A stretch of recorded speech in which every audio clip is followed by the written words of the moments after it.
Okay, so today I want to take a quick look at a case study, a mix walkthrough. What we're dealing with here today is a tune that I wrote ages ago called "Satisfied."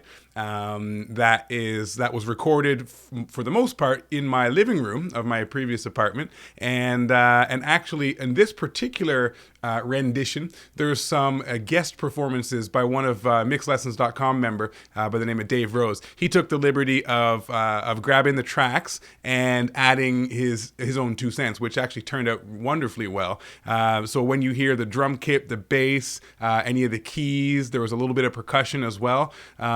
That was thanks to Dave Rose. Appreciate that, brother. That's kind of cool of you. So we've got all that together. It started off as a very acoustic tune, just acoustic guitar, vocals, and some djembe, I believe, was what I played for the percussion. And let's see if we can. I'll play you a little bit of the tune first, so you know what we're working with. And if I mute this, and this, which you probably can't see on the screen right now, but that's okay. This is sort of how the tune started.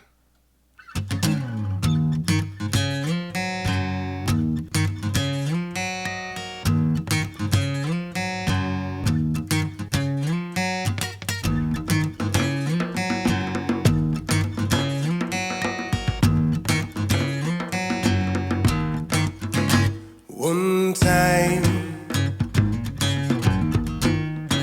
last fall,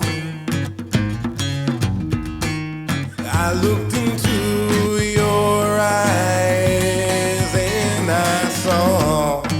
Okay, so that's how I had recorded the tune originally, just a very scaled back acoustic arrangement. Some guitar, some vocal, and a little bit of percussion. And then I'll just skip forward a little bit here. And if I bring in Dave's bits, you'll see that now we got a full band. Check it out. Let me go here. Satisfied. Bring in the funk. I love it. Anymore. Okay, so that's the tune, and so let's take a look and see what is actually going on in this arrangement. So for starters, let me pull this on the screen here. The tracks we're dealing with, we've got a vocal track and a backup vocal track. That's essentially it, just a lead vocal, and I threw some harmonies in over there. We've got the drum kit, which is Superior Drummer was the source of the sound. So this was a MIDI programmed drum part. Sounds coming from Superior Drummer from TuneTrack. Love that plugin. And it's got lots of different microphones, kick drum inside, outside, a sub kick, snare top and bottom, hi-hats, overheads, a couple of ambient room type microphones as well that we're using just subtly in this particular case. After that, we've got the guitars. We've got my main acoustic guitar part, and then later on in the bridge of the tune, there's a heavy guitar section and a little bit of a solo lead guitar thing happening over there. And then we've got the percussion track, which is that djembe hand drum. That guy there, which I played and recorded. And then we've got this track that was a contribution from Dave. A little percussion there with some shaker that comes up in...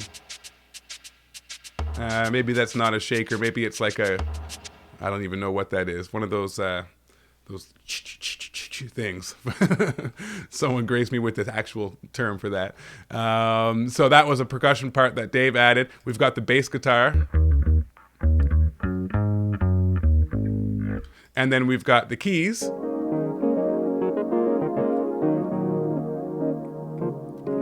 Adding sort of a rhythmically interesting kind of ambience or pad type of sound.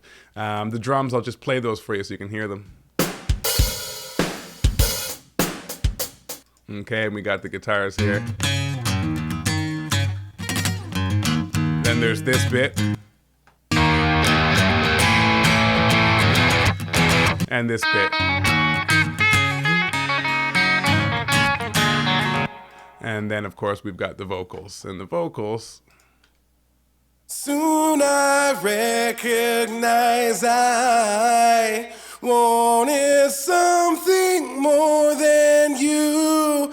I'm not Okay, so that is what we're dealing with as far as the mix itself. So let's take a look at what is going on some of these tracks in terms of processing. Let's start at the top of the mix with our vocals. Incidentally, as well as the actual audio tracks, we've also got a couple of effects channels. So I've got a delay, I've got a plate reverb, and I've got a room reverb as well. Okay, so let's have a look at what we got going on here. So if we look at the all vocals, that's just a group so I have a volume fader to control all of the vocals together. There is no processing going on there. If we look at the backup vocals, and if I solo that, and let's see if we can hear some. Right there.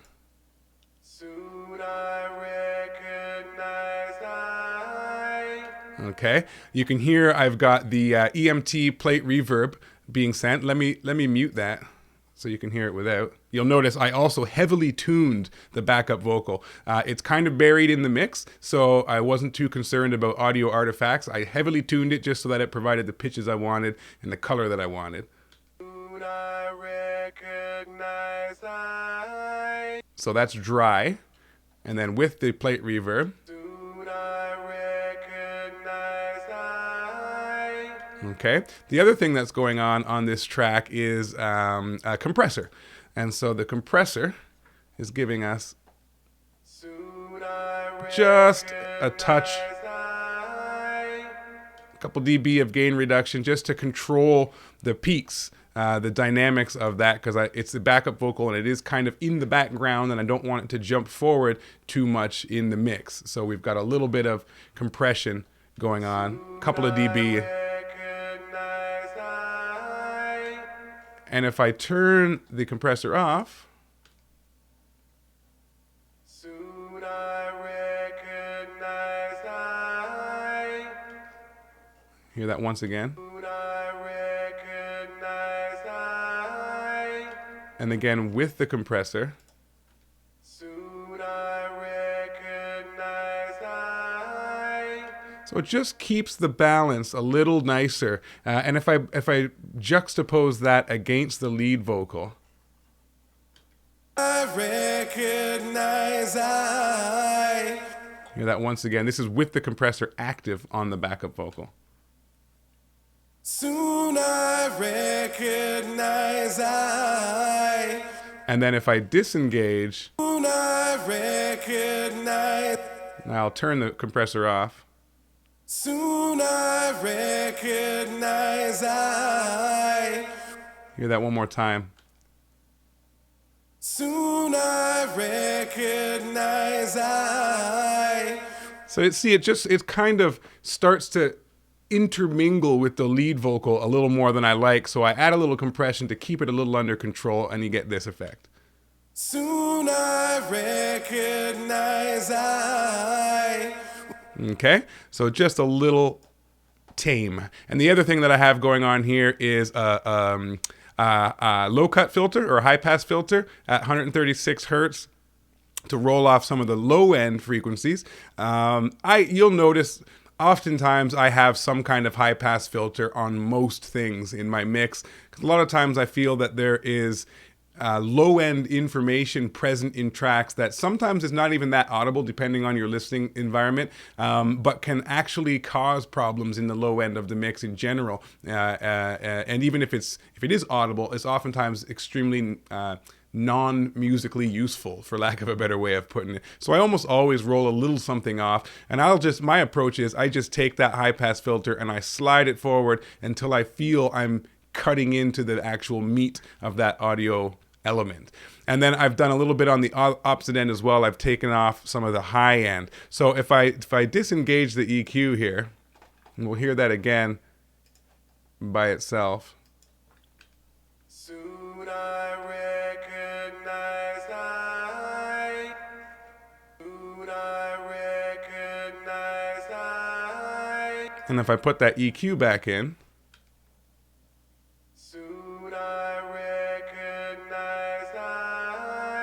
You'll notice that when I roll off some of those high frequencies, the part seems to be pushed further back into the background of the mix. And this is something that I've talked about a number of times along the concept of three-dimensional mixing, because the further something is away from you, the less high frequencies are going to reach you, because high frequencies don't travel as far. So when you roll off some of that high-end content, it has the psychoacoustic effect of sort of pushing the element further away. Let's have a listen again without the EQ.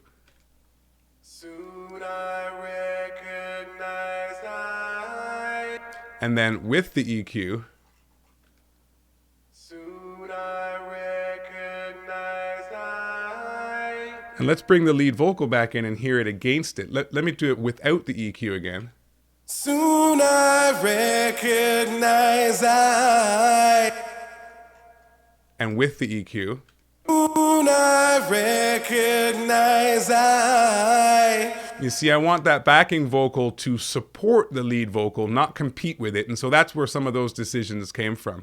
So as we move further into our mix, let's see here. That, by the way, that's all the vocal tracks. There's just those two vocals. When we start getting into the drums, let's see what we've got going on here. If I do all drums, let's have a listen to them first.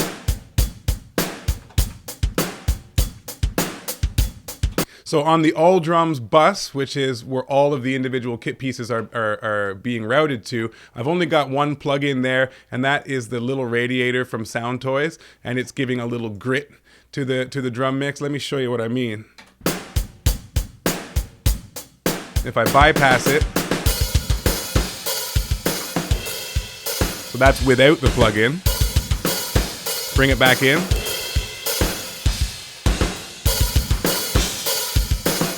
Again, without. Bring it back in. Okay, so it's sort of adding a little, well, they call it heat. It adds a little saturation, a little sort of analog character, I suppose you could say, to the entire drum kit. Makes them drive a little bit more, is the way I like to see it. So if we move along, what do we got next here? Let me bank over a little so I can actually see what's going on. So, kick drum. I am a huge fan of the Waves Chris Lord-Alge, the CLA bundle. Oftentimes, what I'll do, and what I've done in this instance, is I just throw the CLA drums plugin, I select kick, and I just use the Start Me Up preset. It's just the very basic, generic preset. But you'll hear, if I solo that kick track, let's have a listen to it. Now let me bypass that plugin. If I bring it back in again, it's got a nice sub-low accentuation, I guess, to it, very, very subtle. It's got a nice snap on the attack. It's punchy. It pushes the air just the right amount without having too much in the way of a tail. You know, it's a nice punchy short sound, and this plugin just does that for you. So it's one of those things that just every now and again I'll tweak a little bit, but most of the time I don't even bother. I just put it on, I select kick, and then I'll continue to mix from there. And again, this is without the plugin, and with it. Nice and punchy. So that's the Waves Chris Lord-Alge. The other thing I have is a little bit of low cut at 30 hertz. I wanted the bass to really fill out the bottom, and the kick drum is adding more of a punctuation role in this particular mix. So that's all that's going on the kick drum. Let's see what else we got. Those are the other two the kick drum inside and outside microphones have not been touched at all. They've just been routed to that main kick fader right there that we were just looking at. From there, we've got the snare drum top and bottom. Nothing going on those except for the fact that I've pulled their faders down a little bit. You can see over here on both of those channels, they've been pulled down a little. Let's see. What else do we got? This is the hi-hat, same. Nothing going on here at all. Overheads, just the faders pulled down a little. And this is where we get into our room mics. And let's have a listen to some of these. So the snare drum top.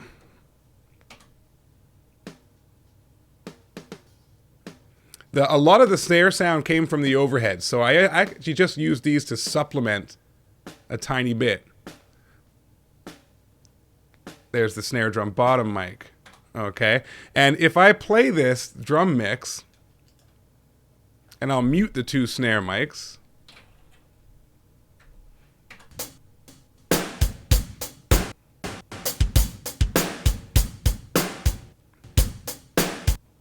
So there's a lot of snare in there still, and if I bring them back in,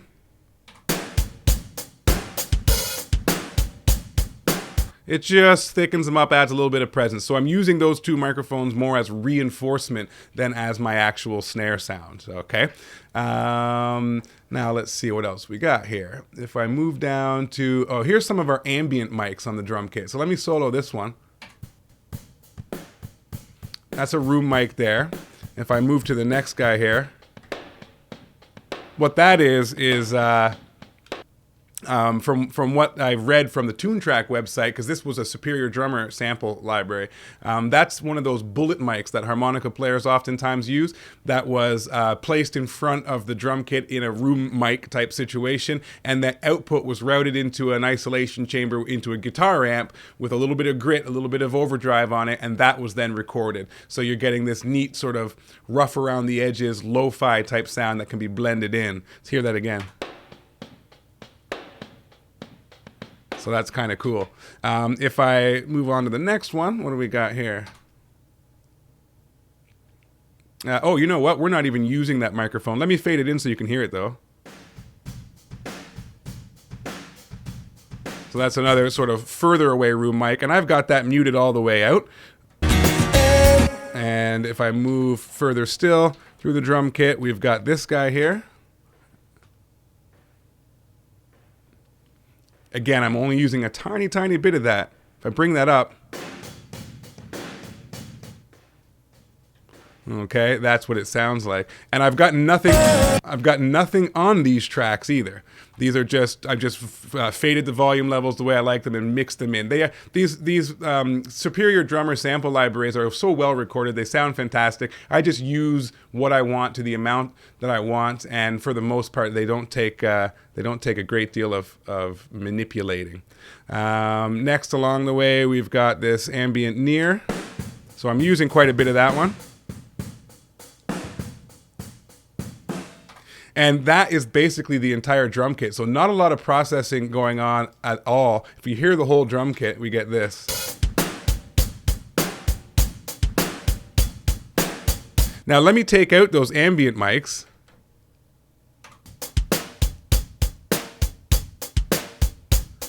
So you see, I'm using the ambient mics that were actually there during the recording of these samples to provide the actual ambience, as opposed to using a lot of reverb or delays or any of those kinds of effects sends. I'm just using what was recorded by the engineer who tracked this library, which is well done. So let me bring in those ambient mics one at a time. There's the first one. Bring in the next one.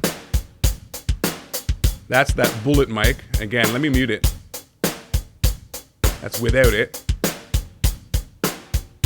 That's with it. You hear it just adds a little rough around the edges type, and it's subtle. I'm not using a lot of it, just a tiny bit to just give some grit and energy to the drum kit. Here's the next one. That's the one that we're not using actually. So let's move along. That's the mid-range ambient mic. So let me mute it, hear it, and I'll bring it in. That's without it. And that's with it. And then we've got this ambient near mic. And that's the one I'm using for most of my room sound, as you can hear. Let's hear that again. I'll mute it. Bring it in.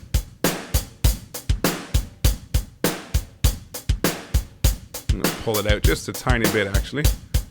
There we go. And that is the drum kit. So if we move further into the mix, we've got our guitars. Let's look at the acoustic guitar first.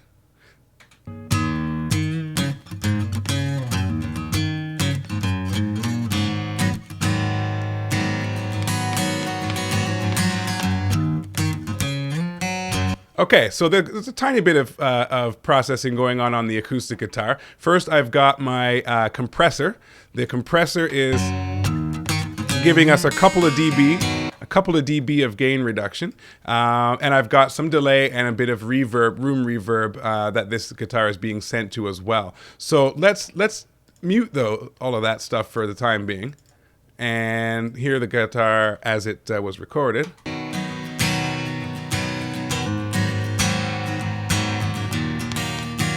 Okay, so I'm going to bring in the compressor.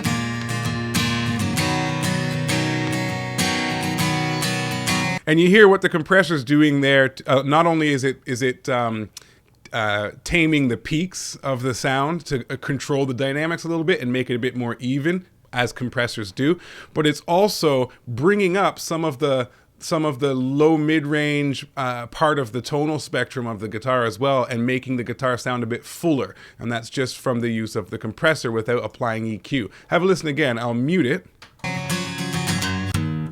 Bypass the compressor. Let me bring it back in.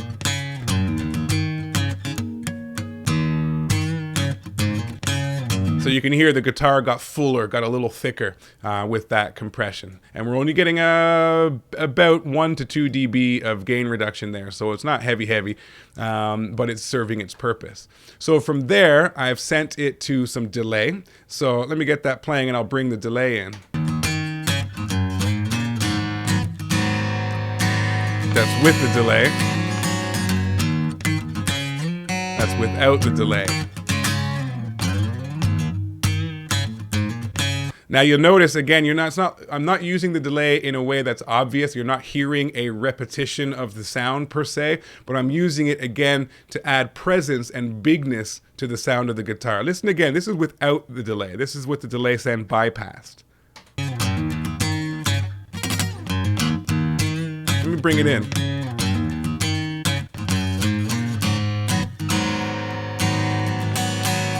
So you hear it just got a little bigger, a little thicker, a little bit more grand, I guess you could say. And then the last thing that's going on in here is the reverb. Let's hear it again. This is without the reverb. Let me bring it in.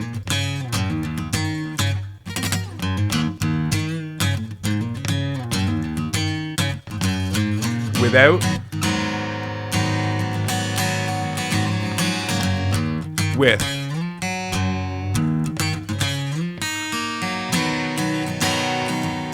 Okay, so again, I'm using these in very subtle ways just to sort of bring the guitar to sit where I want it to in the mix. Now that reverb that I'm using is a very short room reverb, and that's really just to put the guitar in a space. This guitar, by the way, was recorded direct. I have a Taylor 814 CE, and it has a nice electronic system in it. So I just plugged this directly into the interface and recorded that way. So that's what we're hearing. So because of that, though, there was no sense of room or space. Just so happens I wasn't in a very good sounding space. So this is a good method for someone in that situation.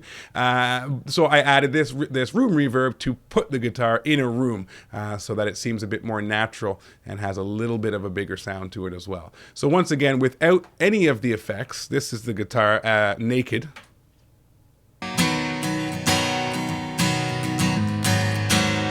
Let me go to this spot here. So with the compression.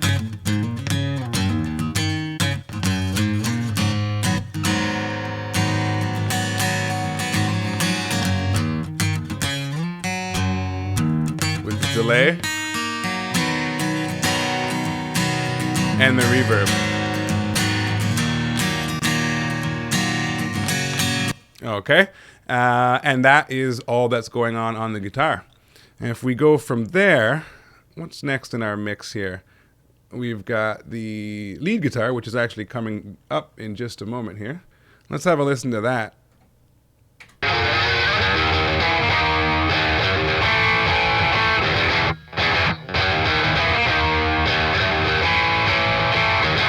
And I actually hear something, a mistake that I made. I've got the R bass set up, but I've got the mono version on a stereo track. That's more like it. And I had that.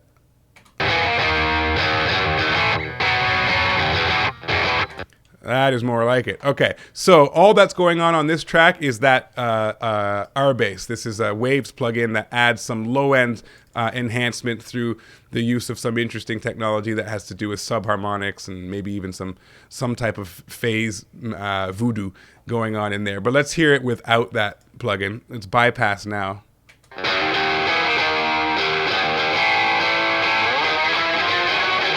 Okay, so it's crunchy, but it's a bit thin. And if I bring in the plug-in here, listen again.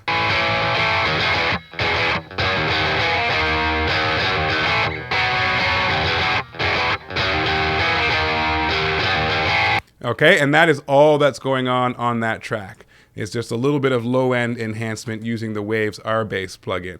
So if we look at the next one, this is the actual lead guitar solo.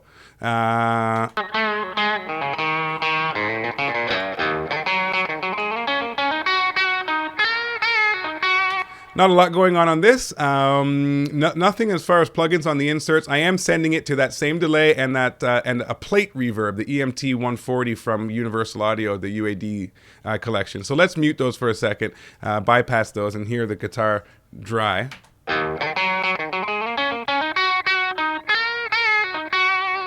Bring in the delay. That's with a little bit of a slap delay. And then if we bring in the reverb, I'll just get that playing and I'll bring the reverb in.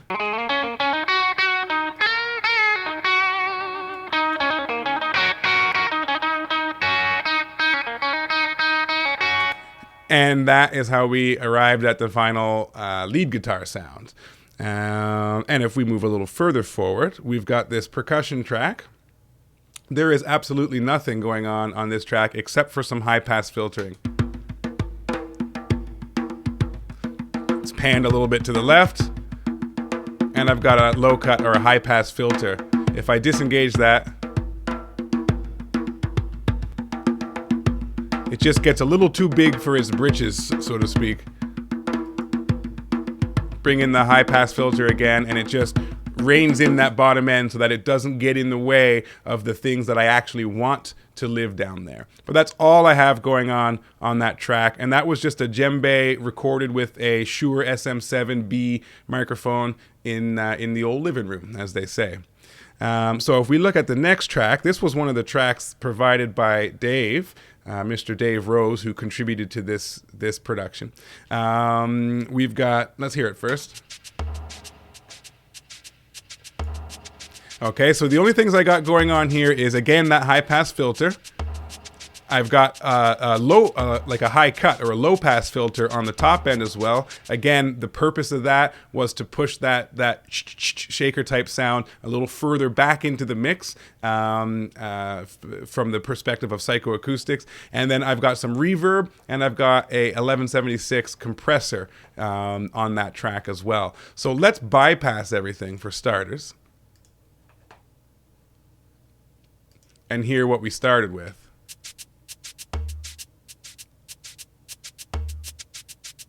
Okay, now if I bring the compressor in,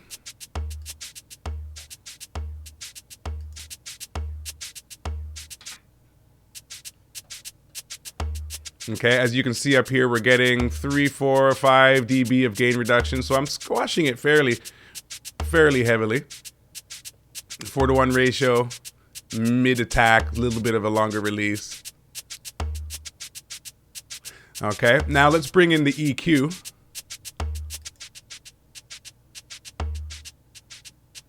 Again, that sort of reined it in a little bit, made it sound a little bit distant because of that high frequency roll off, and sort of tamed the bottom end a little bit. And then last but not least, we bring in the reverb. Big long reverb with quite a bit of pre-delay, which adds actually a little bit of a rhythmic element to the especially that low note, that drum.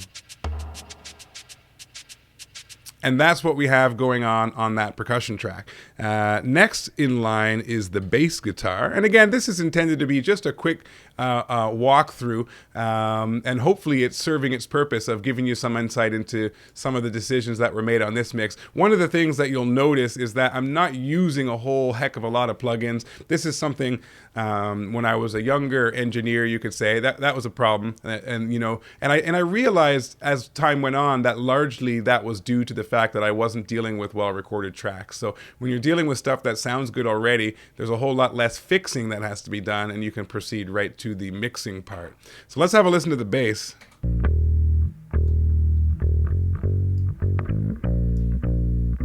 Okay, so on the bass, I actually went back to that CLA plugin, and I did the exact same thing. I just picked the Start Me Up preset, just the basic.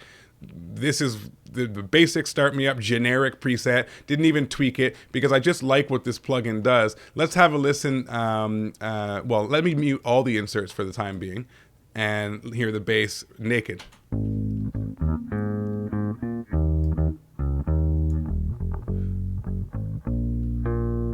Okay, now let's hear it with the CLA plugin engaged.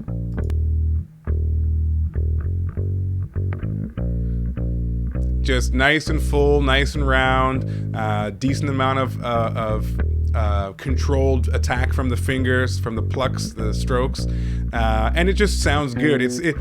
It almost makes me think like that's the bass sound that the recording engineer was probably going for. It's that kind of plugin. So that's what the CLA is doing. And then the other thing in this chain is the 1176 compressor that I've got going on here, and let's bring that in. So this is without the compression. Let's bring it in.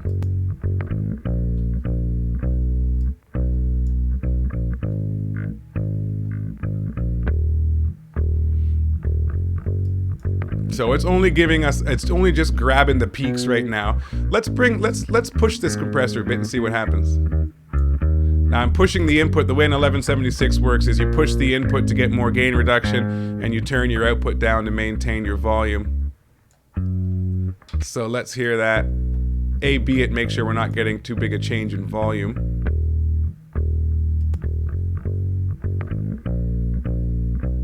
So that's with a heavier compression setting.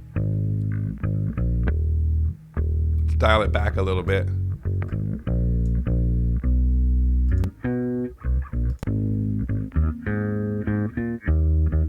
That's actually quite nice right there.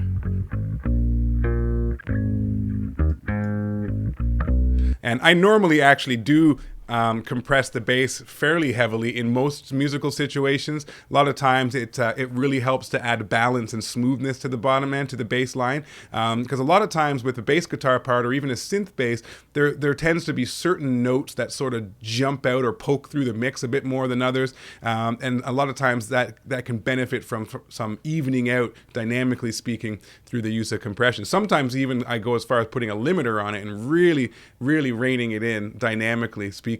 So that's what's going on the bass guitar. Again, without any inserts, without any plugins. And if we bring them in,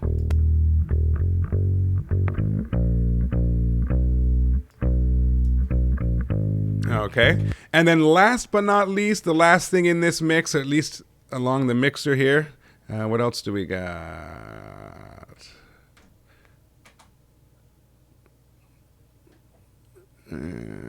Where is it?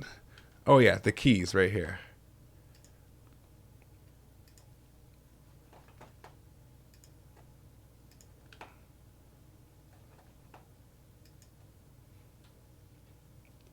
Okay, let's move to the next guy here. So there's a cello part.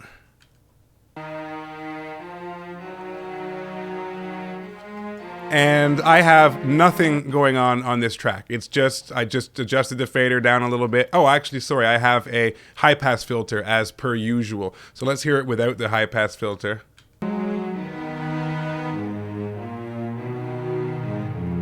Now that sounds lovely if it was a solo string piece, but in the mix, that's too much down there. If I bring it back in,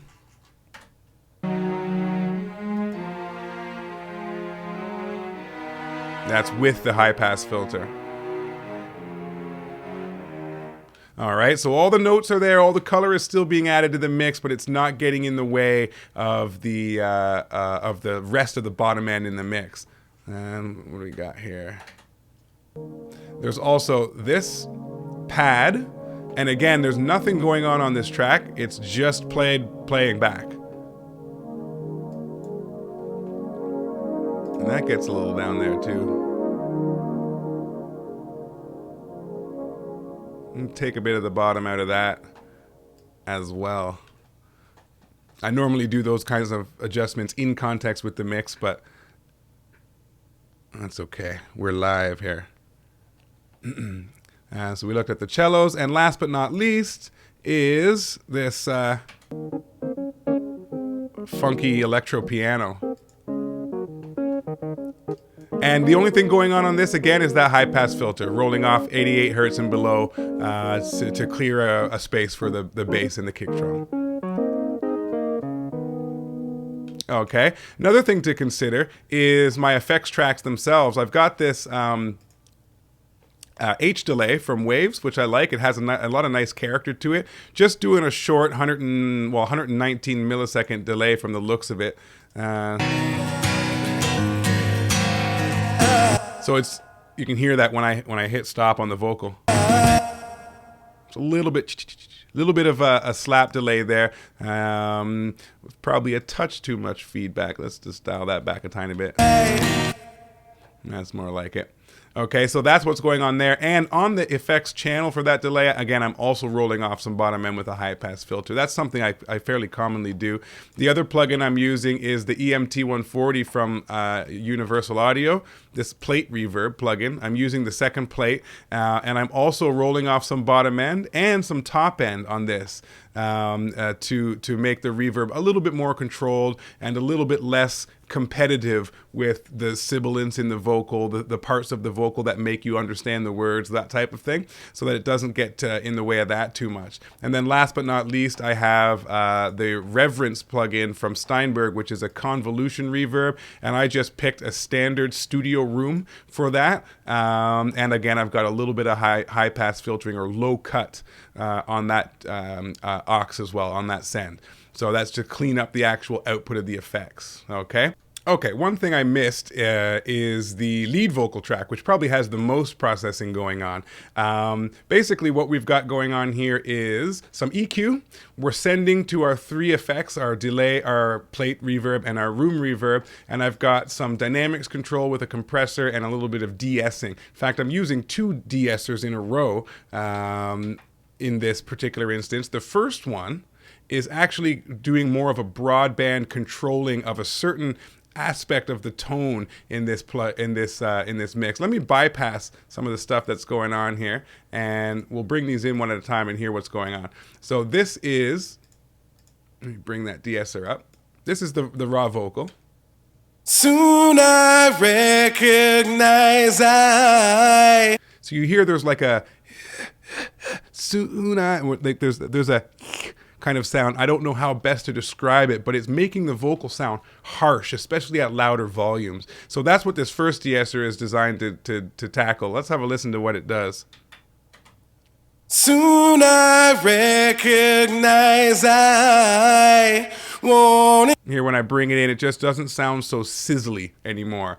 Again, without it. It's something more than you. And with it. I'm not. Okay, so that's the first de-esser's job. The second one is actually the traditional job of a de-esser, which is to tackle sibilance, and you can hear what it's doing without the. I'll bypass it first. Soon I recognize I. Soon I recognize I. And with it. Soon I recognize I. Soon I recognize I. So that's just reining in the sibilance a little bit, again, in an effort to make the vocal not sound so harsh, especially at louder volumes. That's oftentimes what you'll find is you mix at a low volume, which is typically a recommended practice, and then every now and again you crank it up to see what's going on, and sometimes certain elements will just rip your ears off because of a certain harshness in the upper mid-range frequency bands there. So last but not least, we've got the LA2A, and that's just adding a little gentle compression. Soon I recognize I wanted something more than you. Without it. Soon I recognize I. With it. Soon I recognize I. You'll notice that's extremely subtle. It's really only just adding a little tiny bit of girth to the vocal. Let's hear that one more time. Without it. Soon I recognize I wanted something more than you. With it. Soon I recognize I wanted something more than you. Okay, so that's what's going on the inserts. On the EQ, we've got the high-pass filter, again, as per usual, rolling off everything below 40 hertz. I've got a bit of a dip at just under 300 hertz, 268 hertz of 4.8 dB. And that's because that's an area, especially of my voice and this microphone combination, that tends to be a little bit... it's that part that makes everything seem a little muddy. And then I've got, again, taming the harshness that this microphone can tend to give me in a mix, a dip at 2.5K basically of 7 dB. Okay, so let's hear that without the EQ. Soon I recognize I. With. Soon I recognize I. Much smoother. Again, that sizzly harshness is beginning to become under control. And this is all corrective decisions that I'm making here. Let's hear that again without the EQ. Soon I recognize I. With it. Soon I recognize I wanted something more than you. And last but not least, we've got our ambient effects. First, I put the vocal in a room with the room reverb. Soon I recognize I. Without it. Soon I recognize I. With it. Soon I recognize I. We add a little delay. Soon I recognize I. Without it. Soon I recognize I. With it. Soon I recognize I. Again, just adding a little bigness. I'm not trying to make it sound like there's an echo necessarily, although there is one. It's subtle. It's kind of buried. Just trying to make it have a little bit of presence. And then last but not least, our room reverb. Without it.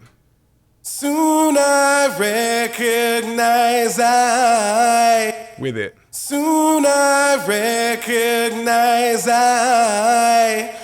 So if we listen to that with everything bypassed. Soon I recognize I. And if I bring that, oops, I was supposed to bypass those. Hang on. This is the naked vocal. Soon I recognize I. And if we bring everything back in. Soon I recognize I wanted something more than you. I'm not. And there you have it, the lead vocal track. So that is pretty much what's going on in this mix for Satisfied. And what I'll do is leave you with the tune, Satisfied, played in its entirety. And I will catch you next time.